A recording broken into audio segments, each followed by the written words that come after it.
Hey you guys, so today I actually wanted to talk a little bit about how I stay positive, and lately I've actually been struggling with it. I guess being on YouTube sometimes it's really hard on my life, and sometimes my self-esteem, because I'm very confident in the things that I do, and the type of person that I am, I love to do research. I like to make sure everything that I say and that I do is correct. So when I have, people that comment and they say bad things, sometimes it's really draining and it's really hard. I think especially in a sense of things that you love doing and things that you get inspired by. So I think being inspired by certain things are your own perception of things, and it's your own idea or the way you look at things. But with me, I just get negative stuff on like, oh, this looks bad, or oh, I don't think you did that right, or it's just things like that. So it can take a toll sometimes, and I think sometimes I need to remind myself on things that I do need to stay positive with and things that I need to avoid to stay positive and keep doing the things that I do love. So I thought of a few tips that help me stay positive, and I wanted to share them with you today. So the first thing that I do like to do is I like to hang out with people that are on the same page as I am with my life, I think. And it's actually kind of rude, because I know sometimes you grow up with people that are in your life, and sometimes they grow and sometimes they stop growing and you keep growing, and it's hard to keep yourself moving forward and kind of carrying them along. So sometimes you have to let go of people that are kind of holding you down and keeping you from being more inspired, I guess. And it could happen, and maybe sometimes you need a break from those people. I think it's good sometimes to take a break from people like that and really try to focus on people that are doing things with their life and are positive all the time. So lately, I've been getting a lot of comments from you guys, and not from the people that I know that are from my channel, but maybe other people's channels and stuff, that I just get really negative feedback. And it's not even on things that I say, it's on things that I do that are my own ideas. So what I like to do now is I want to stop focusing on people that are negative towards me and my channel and my ideas. I want to start asking questions to myself. What can I learn from an experience like this? What should I do when I do come across negative people, and how should I learn from it, I guess? Really, I ask myself, why, what can I gain from this experience, instead of why is this happening to me, and how can I fix my ideas in my channel to fit these other people's ideas of my channel, and more stay focused on the things that I want to do. Another thing that I do to stay positive, I think, would be I stop trying to control things that I have no control over.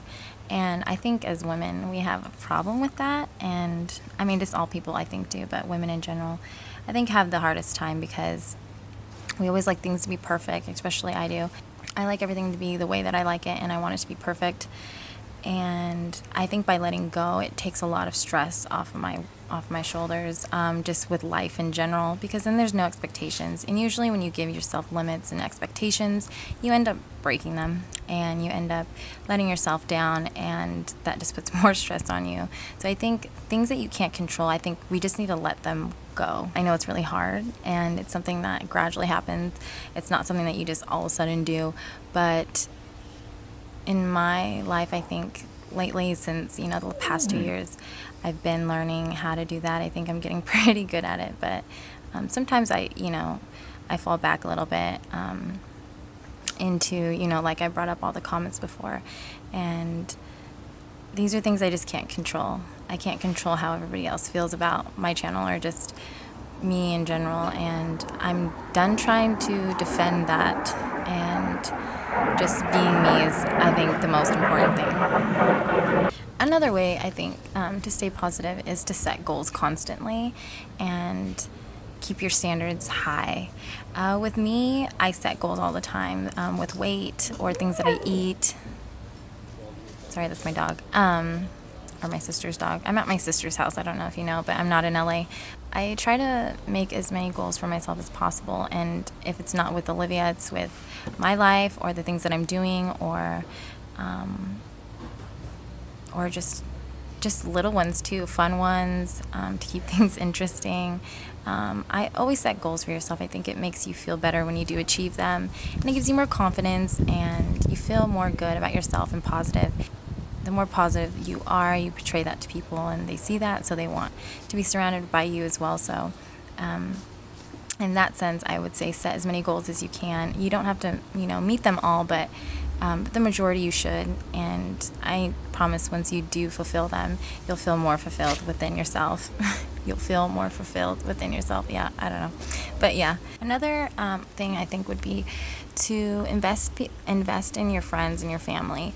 Sometimes when I'm too focused on myself and what I'm doing and things that I like doing or my appearance or anything like that, I feel like more down on myself, and it brings me down more, I guess. Help your family out, help your friends out whenever they need help, because that makes you also feel better about yourself, and that you're also helping your family and friends, and it also creates a really good relationship with them, but it also makes you feel more positive and good about yourself as well. So I would say, the more self-focused you are, you tend to you bring yourself down, I think, because we are so hard on ourselves, especially I am. So when you kind of look past that and you start helping other people and you focus on other people in your life, I think that also helps you in a sense to stay positive. Another thing I think that really helps me is that I take care of myself physically, and what I mean by that is, I don't smoke, I don't do drugs. Occasionally I do drink, and sometimes I don't even really like that. It doesn't make me feel good, but I think being physically fit and feeling good really helps you emotionally, physically, mentally, and creatively, I think, because I can't be inspired or creative when I am feeling sick and hungover the next day, or just not myself. I don't like to indulge in pity parties. I don't like giving myself excuses. There's so many single moms out there, and it's not an excuse anymore. There's so many things that you can do to help yourself, and it's not an excuse, I don't think. A lot of women do it. Actually, most women in America do it, and probably all around the world, to be honest, but I don't do that anymore. I don't give myself excuses, and when you find yourself giving yourself an excuse, just stop and be like, I'm giving myself an excuse. And that's something that I need to stop and stray away from. Another thing I like doing is, I don't know if you guys probably notice when I do come back home is because I'm not online very often. I don't comment back very often.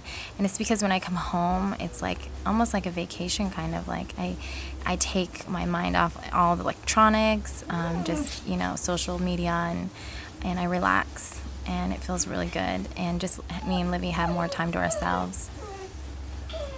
What, Sonoma?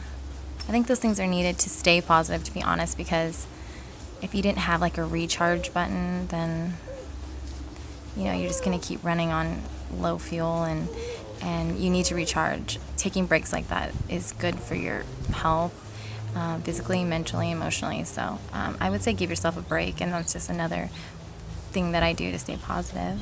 And lastly, I think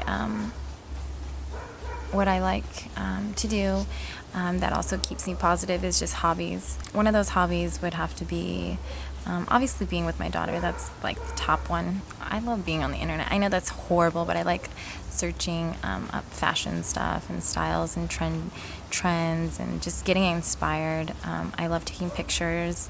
I love traveling. I like taking Livy to really cool places that I've lived.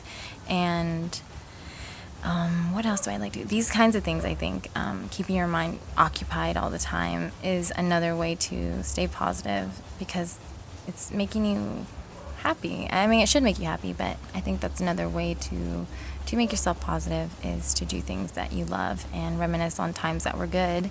And when I lived in San Francisco, that was an awesome time for me. So I love visiting and taking Livy and showing her where I used to live and where I went to school and things like that. And even in LA, sometimes we like going to the beach.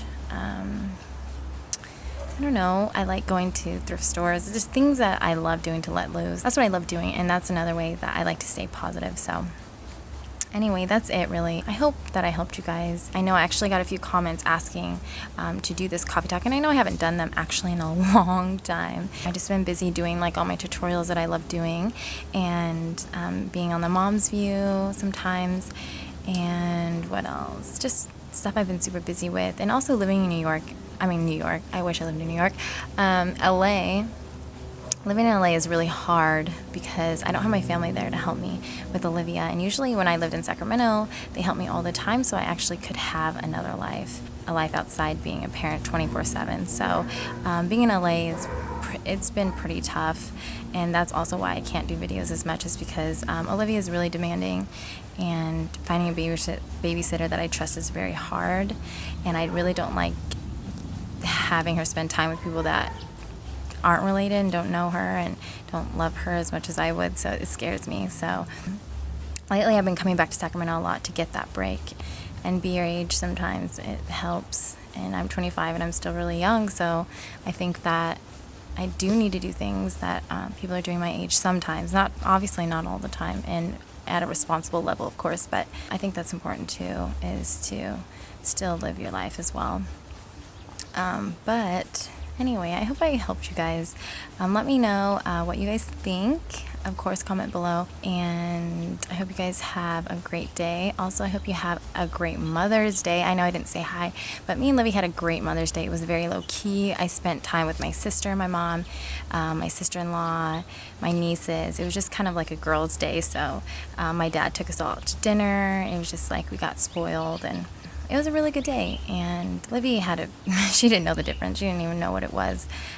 But I did, actually, I'll share this one story. I did go to my sister's son's kindergarten class where they had a Mother's Day, and they sang songs, and they gave their mother a card with a picture frame and like dessert, and I actually got to go with my sister at that, and it was the sweetest thing, and I just couldn't wait till Livy was 5 when she can start like giving me cards for Mother's Day and just things like that. So it was really exciting to go to that, and it was really special.